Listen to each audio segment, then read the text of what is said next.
In 1947, a Brooklyn teacher bought 64 acres of Hamptons beachfront for pocket change, only because white banks wouldn't let black families near the water. Fast forward to today, and those same modest cottages are selling for 7 and 8 figures, with some even topping $7.75 million. Welcome to the Black Hamptons, where families who were locked out of wealth are now sitting on some of the most valuable real estate on the Eastern Seaboard. Stick around, because these stories of Azurest, Sag Harbor Hills, and Nineveh Beach are absolutely wild.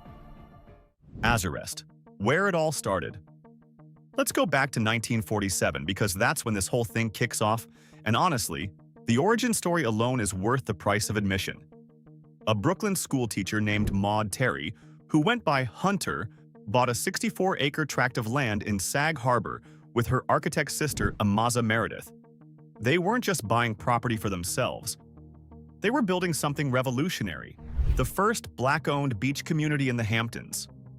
And they did it at a time when Jim Crow wasn't just a Southern problem.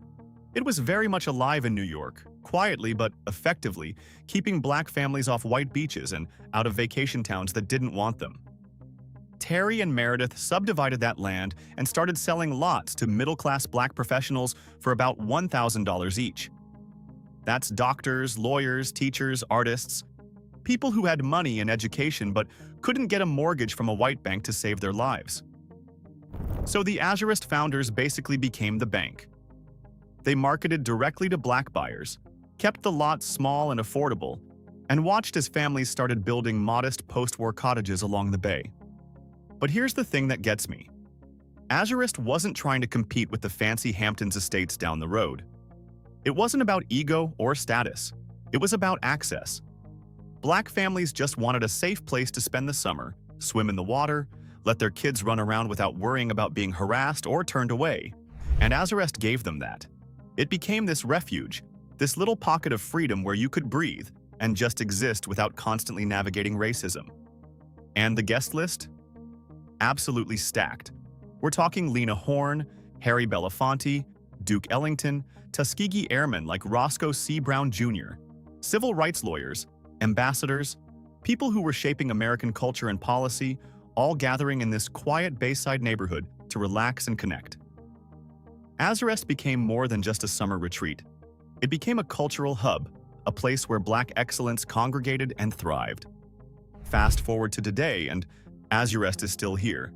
About 100 cottages tucked along the bay, still overwhelmingly owned by black families, many of them third generation now.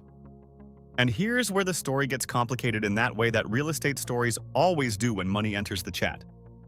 Sag Harbor's median household income is sitting around $154,000, which sounds nice until you realize the median home value is $1.52 million. Yeah, million, with an M. And we're not talking sprawling estates here, the typical house in the Sands communities, that's Sag Harbor, Azurest, Nineveh, and Sag Harbor Hills combined, is barely 1,400 square feet. These are modest mid-century cottages sitting on land that's now worth an absolute fortune. A similar bayfront property in the area recently sold for $7.75 million. Let that sink in. $7.75 million. For a house in a neighborhood that was specifically created because black people couldn't afford, or weren't allowed, to buy anywhere else. Now here's where it gets tense. Starting in the 2000s, outside developers started circling Azurest like sharks smelling blood in the water. They began flooding the community with offers. Big money, knock it down and build a McMansion kind of offers.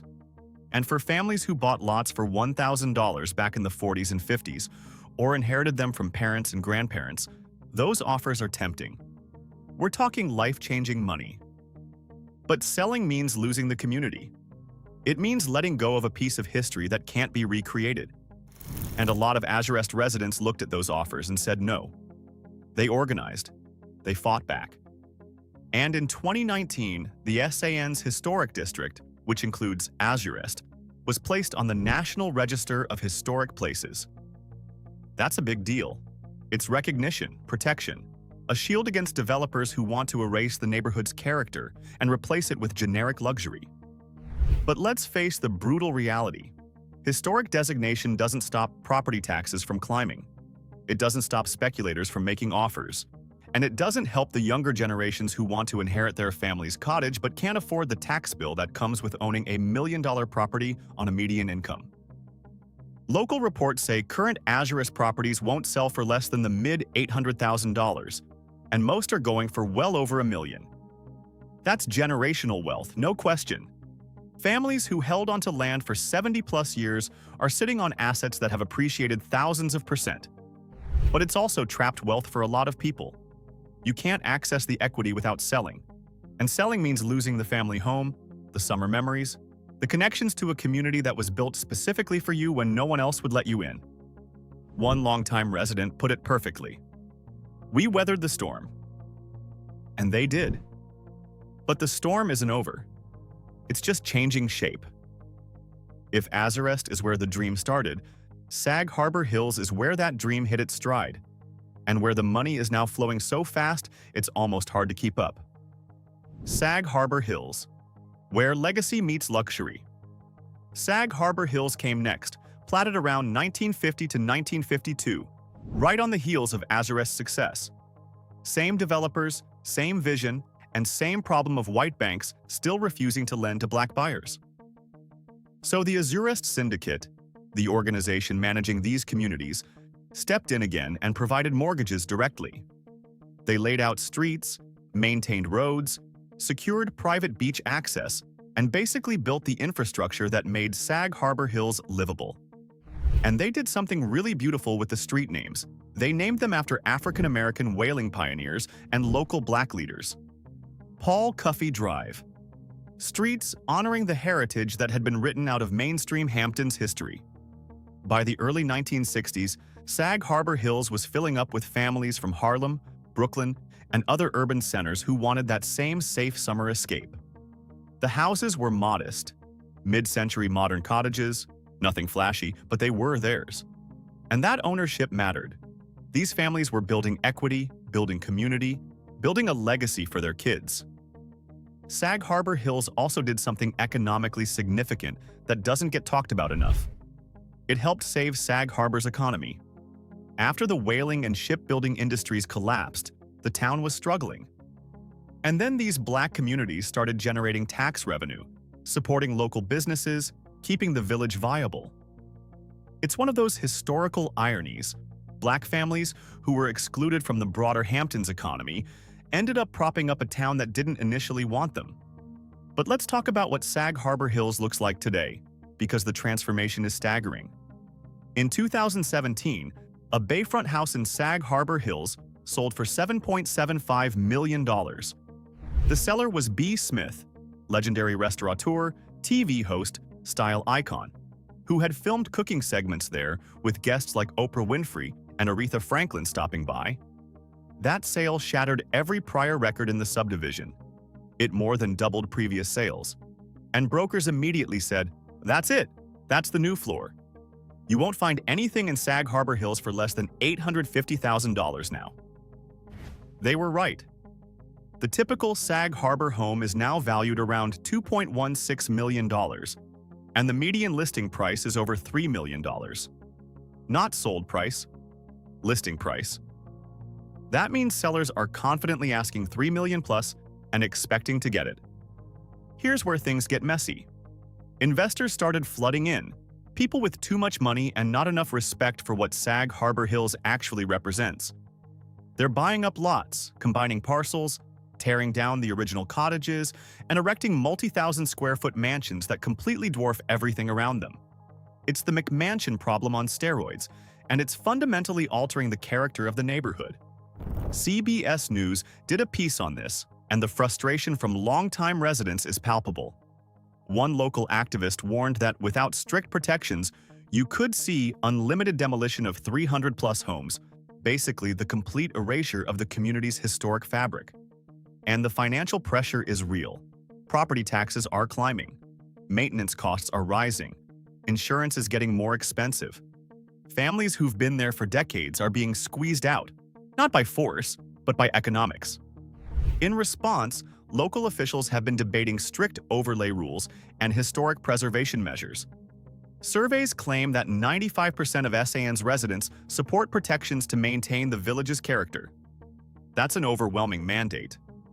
But implementing those rules is a political fight, and not everyone wants their property rights restricted, even if it means preserving history. Now, let's zoom out for a second and talk about the wealth dynamics here, because they're genuinely mind-blowing. Sag Harbor's median household income is around $154,000. That's solid upper-middle-class money, especially outside of New York City. But the median home value is $1.52 million. That creates this weird tension where even high earners can't comfortably afford to buy into the market. You're talking about needing a 20% down payment, over $300,000 just to get in the door, plus mortgage payments that would stretch most six-figure incomes. Meanwhile, the original Sag Harbor Hills cottages average around 1,400 square feet. You're paying multi-million-dollar prices for what is, objectively, a small house. But you're not paying for square footage. You're paying for location, bayfront access, private beach rights, proximity to Sag Harbor's marinas, restaurants, culture, the cachet of saying you own property in the Hamptons. For the families who bought in during the 50s, 60s, or 70s, this is generational wealth on a scale they probably never imagined. A lot of these folks are retired now, and their homes, which they bought for maybe $10,000 or $15,000, are worth 200 times that amount. Their retirement nest eggs have ballooned into multi-million-dollar assets. But for the younger generations trying to inherit those homes, it's brutal. Estate taxes, property taxes, maintenance costs, it all adds up. Some families are being forced to sell because they literally can't afford to keep the house, even though it's worth millions on paper.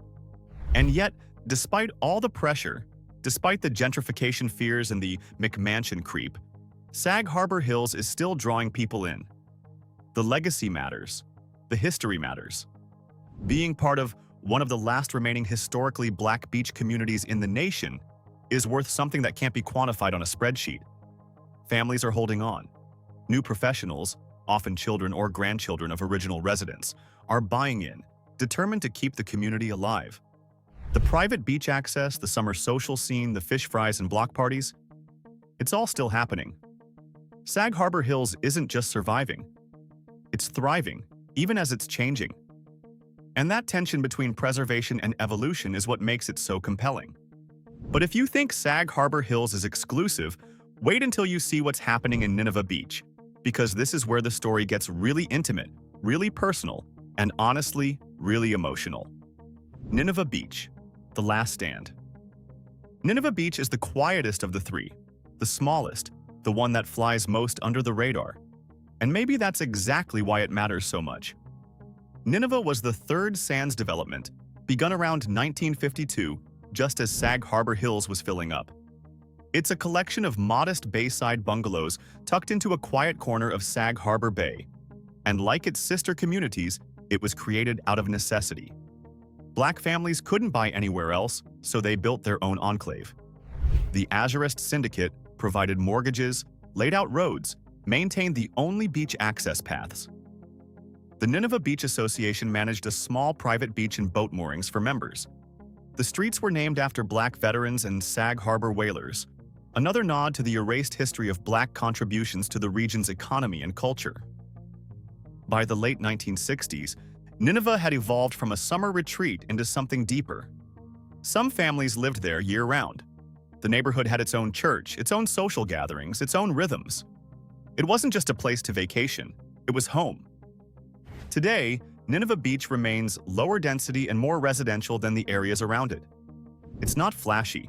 There's no commercial district, no nightlife scene. It's just families, water, and quiet. But quiet doesn't mean safe from development pressure. If anything, Nineveh might be more vulnerable because it's smaller and less visible. Here's the preservation fight in a nutshell.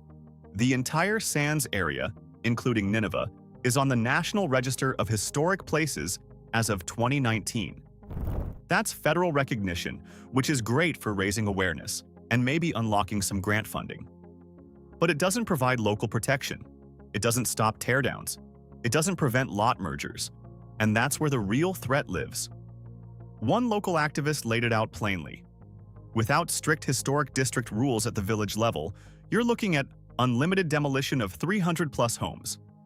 Developers can swoop in, buy up adjacent lots, tear down the cottages, and build something massive and modern that has nothing to do with Nineveh's history or character.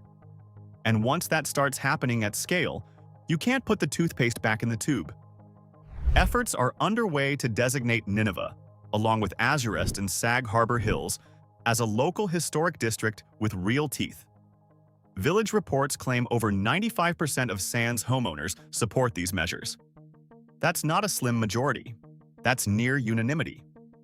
People want to protect what they have, even as they're being tempted by offers that could change their lives. Because let's be clear, the money being thrown around is obscene. Sag Harbor's median listing price is now over $3 million. $3 million. For context, the median home price in the United States is around $400,000. Sag Harbor is more than 7 times that. And Nineveh's cottages, many of them under 1,500 square feet, built in the 50s and 60s with basic materials, are sitting on lots worth multiple millions because of one thing: location, waterfront, bay access, deeded beach rights, private moorings. In the Hamptons, that's liquid gold. Preservation Long Island has been sounding the alarm, warning that original Sands homes are demolished so their lots can be merged to build larger, more exclusive luxury properties affordable only to the wealthiest of buyers. Translation: the people moving in aren't the descendants of the families who built Nineveh. They're hedge fund managers, tech executives, finance bros looking for a second or third home. And here's the painful irony. The same exclusion that created Nineveh Beach in the first place, the racism that forced black families to build their own community because they weren't welcome elsewhere, is now being replicated in reverse. The wealth required to buy into Nineveh today is so extreme that even successful black professionals are being priced out. But despite all of that, despite the pressure and the money and the existential threat, Nineveh Beach is still here. The families who've been coming back every summer for 50, 60, 70 years are still showing up. The fish fries are still happening. The block parties on the sand, the family reunions, the kids splashing in the bay while grandparents watch from beach chairs, it's all still alive. For the descendants who still live or vacation in Nineveh, this place is a living link to a dream that seemed impossible in 1952. Owning waterfront property, building equity, creating a legacy, giving your kids and grandkids a place to come back to. And they're fighting like hell to protect it, even as the market tries to swallow them whole. Sag Harbor Village has a population of about 2,450 people, and only 3 to 5% of them are black. The rest are mostly white New Yorkers with Hamptons money. Old money, new money, finance money, real estate money. Nineveh Beach is one of the last remaining black-owned pockets in a market that has drawn global investors, celebrities, billionaires. The median household income in Sag Harbor is around $154,000, which again, sounds great until you remember that homes are listed at $3 million. You can't bridge that gap with a salary. You need generational wealth. You need assets. You need to have bought in decades ago, or you need someone in your family who did. And that's what makes Nineveh Beach so significant. The few dozen families who still own property there are sitting on multi-million-dollar land, but for most of them, it's not an investment portfolio. It's not a retirement fund they plan to liquidate. It's family. It's history. It's the place where their parents or grandparents were finally able to own something when the rest of the world told them no. That emotional value doesn't show up on a Zillow listing, but it's real, and it's powerful, and it's the reason people are still fighting to stay even when the financial logic says they should sell. Nineveh Beach represents something bigger than real estate or wealth metrics. It's a testament to resilience, to the lengths black families went to create spaces for themselves when exclusion was the default. And it's a reminder that generational wealth isn't just about money. It's about roots, identity, and the right to exist in spaces that were never meant for you. The mid-20th century dream of a Black Hamptons wasn't about competing with white wealth. It was about carving out a corner of the world where black families could be safe, free, and unapologetically themselves. Azurest, Sag Harbor Hills, and Nineveh Beach did exactly that. They built something that lasted, something that mattered, something worth protecting. And as land values skyrocket and developers circle and the market churns, the families still holding on are making a choice. Wealth isn't just what you own. It's what you refuse to let go of. And these were the 3 historic Black neighborhoods of the Black Hamptons. Which one of these stories fascinated you the most? Let us know in the comments, and for more such interesting peeks into Black Weald, take a look at Black Status.